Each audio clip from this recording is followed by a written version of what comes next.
Living organisms and their habitats. Lesson preview. Habitat and environment. Biotic components of an ecosystem. Different types of habitats. Terrestrial habitats. Aquatic habitats. Characteristics of living things. Living organisms are found everywhere, from snow-covered cold mountains to extremely hot and dry deserts. They live even on the seabed where it is completely dark. Can you think of a place on the earth where no living things live? The answer is no. You will find them even in the darkest corner of your house. Some organisms even live inside your body. Plants and animals living in different places are different from each other. They adapt themselves to their surroundings. Habitat and environment.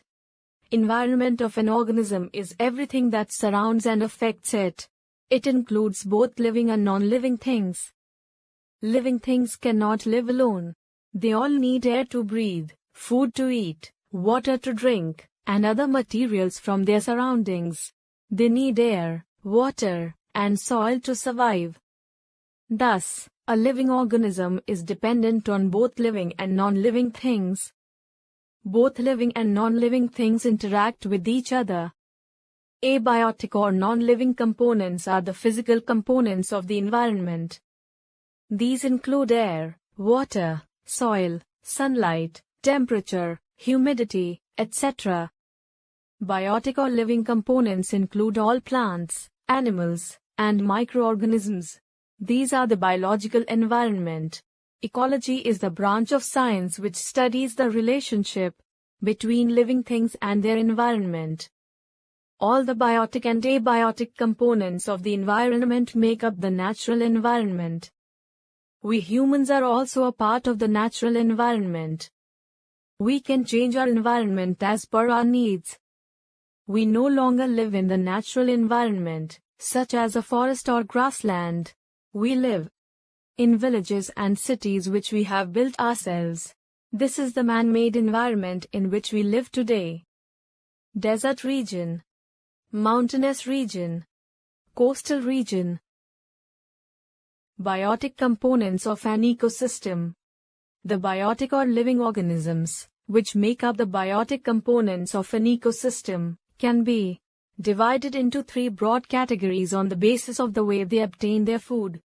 Producers.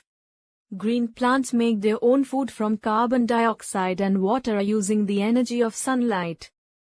This process is called photosynthesis. Such organisms that make their own food are called producers or autotrophs. Consumers. Organisms which depend directly or indirectly on food prepared by plants are called consumers or heterotrophs. All animals including humans are heterotrophs, consumers. Herbivores, cows, horses, deer, etc. get their food directly from plants. These are called primary consumers. Carnivores, lions, wolves, etc. obtain their food indirectly from plants. They are called secondary consumers. Omnivores, humans, bears, crows, etc. depend on both plants and animals for their food. Water, carbon dioxide, sunlight, oxygen. Decomposers. Microorganisms like bacteria and fungi cannot be seen with the naked eye. They are also consumers that feed on remains of dead animals and plants. These microorganisms break down, decompose, the dead and decaying matter of all consumers into the nutrient substances that they were made of. These decomposed nutrients return to the soil. Thus, bacteria and fungi are called decomposers. In this way, nature recycles nutrients taken from the soil by producers. This keeps soil fertility intact. Different types of habitats. Habitat can be defined as the natural environment of an organism, in which it is natural for it to live and grow. Organisms depend for their food, water, air, shelter, and other needs on their habitat. It comprises both biotic and abiotic components of the environment. Habitat varies from animal to animal. The habitat of a camel and cactus plant is a desert, that of a lion is forest, and that of a frog or fish is a lake, river or pond. A good habitat provides an organism with food, water, shelter, and suitable climatic conditions for survival and breeding opportunities. The conditions in a desert are totally different from those in hilly areas. Then how are organisms able to live in such conditions? Organisms have certain features that help them live in surroundings in which they are found. Polar habitat, aquatic habitat, desert habitat. The special characteristics that enable a plant or an animal to survive in a particular environment are called adaptation. Different animals adapt to their surroundings in different ways. Most living organisms found in one type of habitat are unable to survive in other habitats. Two main types of habitats found on the earth are terrestrial habitats, aquatic habitats. Terrestrial habitats. All plants and animals living on land are called terrestrial organisms. A majority of organisms live on land.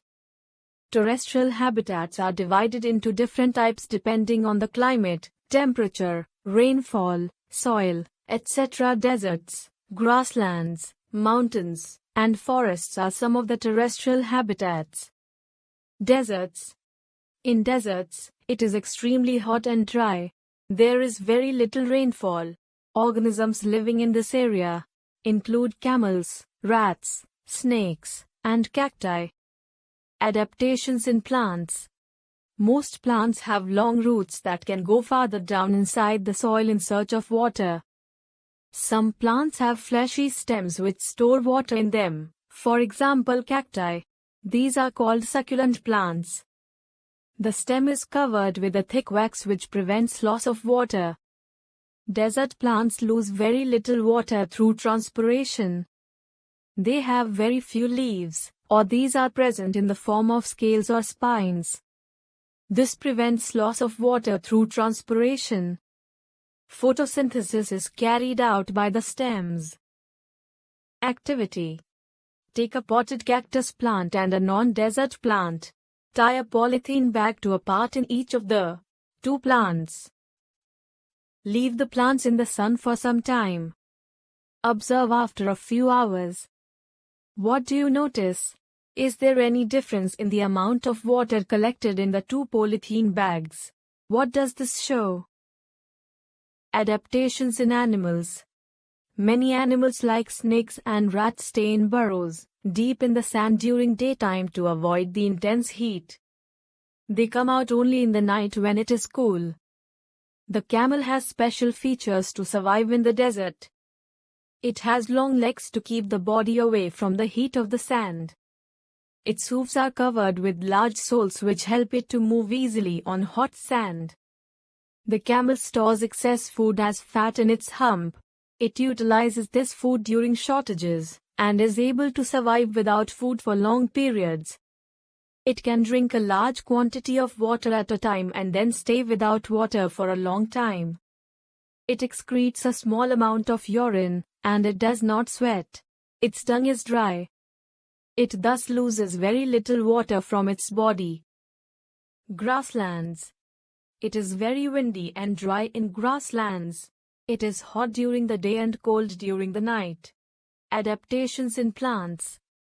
Grass mainly grows here.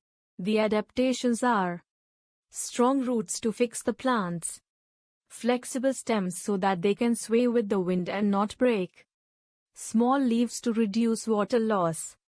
Some other plants which grow here include acacia, sunflower, clovers, and sagebrush. Adaptations in animals. Lions live in grasslands and forests. They have the following adaptations. Lions are light brown in color which helps them to hide in the dry grasslands. The natural coloring or form of an animal which enables it to blend in with its surroundings is called camouflage. They have strong claws in their front paws that can be withdrawn inside the toes. This helps them to hunt without making a noise. They have eyes in front of their faces which help them to locate their prey easily. Deer are also commonly found in grasslands. They have the following adaptations. Deer have strong legs that enable them to run away from the predators. They have long ears to hear the movements of the predators. They have eyes on the sides of the head which enable them to look in all directions for danger. They have strong back teeth for chewing hard plant stems. They stay and move in herds. This also gives them protection against predators. Some other animals found in the grasslands include bisons, gazelles, zebras, and wild horses. These animals also have adaptations similar to those of the deer. Lion, deer, bison. Polar and mountainous regions. In these regions, it is normally very cold and windy. The polar regions are covered with snow. Fir tree, pine tree. Adaptations in plants. Fir, pine, oak, maple, devdar, spruce, and cedar are some plants which are abundantly found in the hilly areas. Some adaptations seen in these plants include: the trees are cone-shaped having sloping branches. Some of these trees like pine have thick and sharp needle-like leaves which reduce the loss of water. This also helps the rainwater and snow to slide off easily. The plants have shorter stems, so they are not broken down by strong winds. Adaptations in animals. A number of animals like the snow leopard, yak, polar bear, mountain goat, sheep, and wolf are found here. Snow leopard, yak, mountain goat, penguin. Animals like the snow leopard living in the mountains have thick skin or fur to protect them from cold. Yaks have long hair to keep them warm. Mountain goats have strong hooves which help them to climb rocky slopes of mountains. Some animals go to sleep, slow down metabolic activity to save energy in the body without eating much, in the winter months. This is known as hibernation. Examples are frog, squirrels, bats, dormouse, etc. Animals usually have shorter legs, tails, and ears to reduce heat loss. Next time you go to the hills for a vacation, observe the trees and plants there. Tropical rainforests. Adaptations in plants. Tropical rainforests have warm and humid climate with heavy rainfall that occurs almost every day. Thus, with plenty of rain and sunshine, these equatorial regions have very dense vegetation. Tall trees with thick foliage and dense canopies allow little sunlight to reach the lower levels. Ebony, mahogany. Trees have leaves with grooves and modified tips called drip tips that allow water to drip easily, so as not to collect on leaves and prevent their rotting. Vegetation of lower levels have broad leaves to trap as much sunlight as possible. Adaptations in animals. Rainforests are home to a very wide variety of animal species. Several of these are adapted to living on trees. Monkeys, for instance, have long arms and tails to swing from one tree to another. Camouflage is another common adaptation among rainforest animals, which they use to escape from predators. For example, the stick insect is very difficult to be differentiated from a twig or stick. Predators also use camouflage, i.e. yellow and black coat of the leopard. Toucans and parrots live in holes of tree trunks. They have strong curved beaks which help them crack open tough shells of nuts. Aquatic habitats. Aquatic habitats are further divided into marine, freshwater and coastal habitats. Marine habitat. Marine habitat supports a large number of organisms that are found in the saline seawater. Fish have a streamlined body which allows them to move quickly in water. Fish breathe through gills. Their body is covered with scales and mucus, making it waterproof. The scales protect the fish and also help in easy movement through water. Fish have fins which help them to maintain their balance in water. The tail fin helps them to change direction in the water. Some sea animals like squid and octopus do not have streamlined bodies. They stay deeper in the ocean, near the seabed. They wait for the prey and catch it when it moves towards them. Whales and dolphins do not have gills. They breathe through the nostrils or blowholes located on their head. These aquatic animals have to come to the surface from time to time. They can stay in water for a long time without breathing. Fish have air bladders which help them to float in water. Squid, octopus, shark. Freshwater habitat. Freshwater habitat includes lakes, ponds, rivers, streams, springs, bogs, and wetlands. Examples of animals found in freshwater habitat are snails, worms, turtles, frogs, marsh birds, mollusks, alligators, beavers, otters, snakes, and many types of insects. Fish also live in freshwater habitats. Coastal habitat. Coastal habitats are regions where the sea meets land. Different coastal habitats support different types of living organisms. The coastal regions where rivers or streams carrying fresh water meet the salty water of the sea are called estuaries. Some organisms found in these unique habitats are crabs, oysters, fishes, seaweeds, and mangroves. Aquatic plants. Plants living in water are called aquatic plants. In aquatic plants, the roots are small in size and their main function is to hold the plant in place. The stems are usually long and hollow. Aquatic plants may be either fully submerged, partially submerged, or floating. In fully submerged plants, all parts of the plant are underwater. Leaves are narrow, thin and long so as to resist water currents. They can bend easily in the water. Example, tape grass. In partially submerged plants, roots are fixed but the leaves and flowers are floating on top of the water. Example, water lily. The leaves are flat and have stomata on the upper surface of the leaves to allow exchange of gases. Floating plants like water lettuce and water cabbage float in water and their roots hang submerged in water. Their leaves are broad and round. Tape grass, water lily, water lettuce. Characteristics of living things. Food consumption. All living things need food to survive. We have already learned how food is important for us. Green plants prepare their own food through the process of photosynthesis.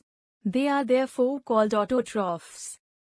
Animals which depend on others for food are known as heterotrophs. They use the energy obtained from plants for growth as well as for other life processes. Growth. All living things grow in size. You must have noticed that you are also growing taller and bigger. The clothes you were wearing a few years ago must have become smaller. A puppy grows into a dog, a kitten into a cat, a chicken into a hen, etc. Similarly, plants also grow. Small seedlings grow into new plants.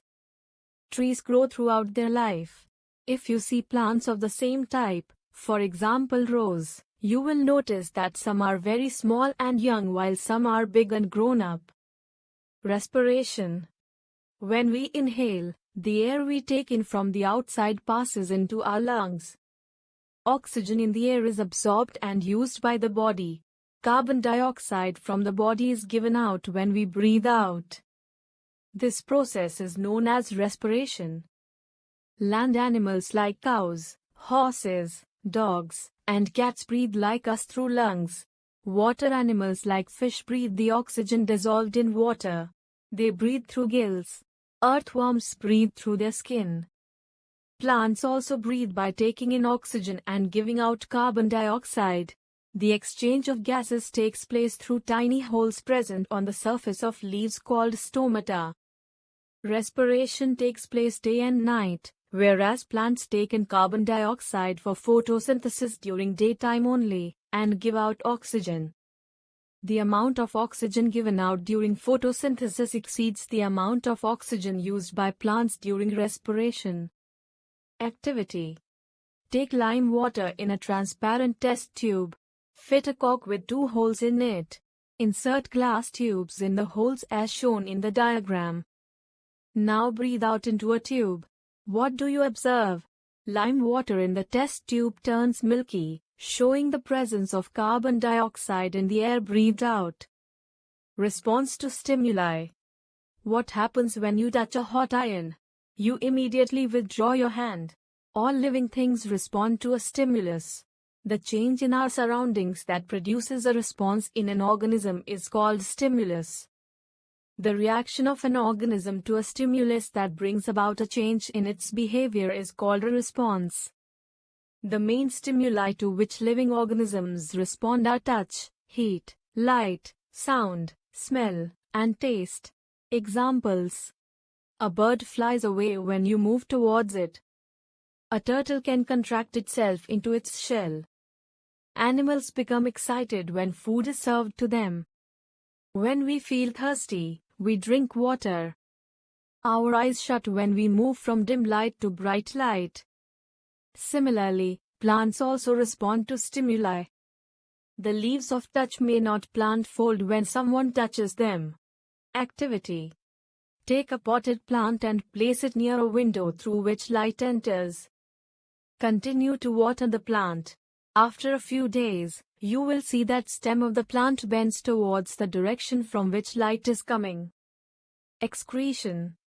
A number of waste products are produced in our body due to various life processes such as digestion and respiration.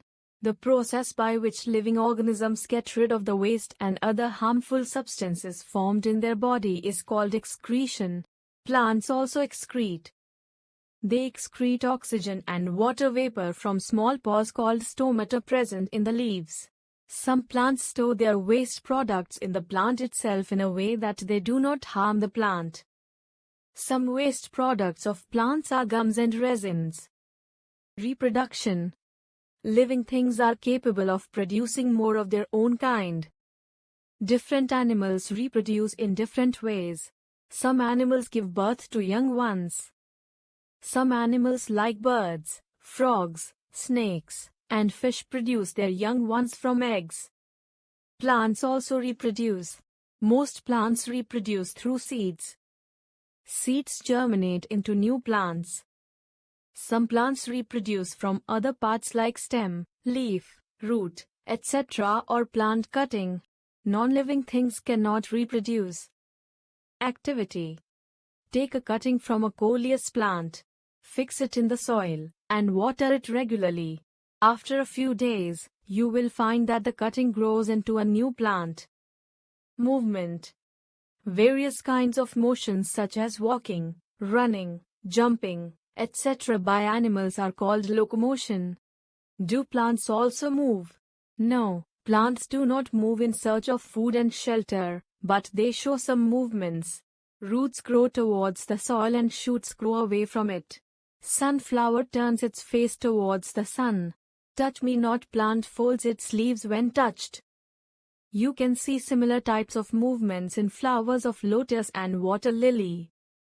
Non-living things like car, scooter, train, and bus also move, but they do so with the help of an outside force, and not on their own. Decay.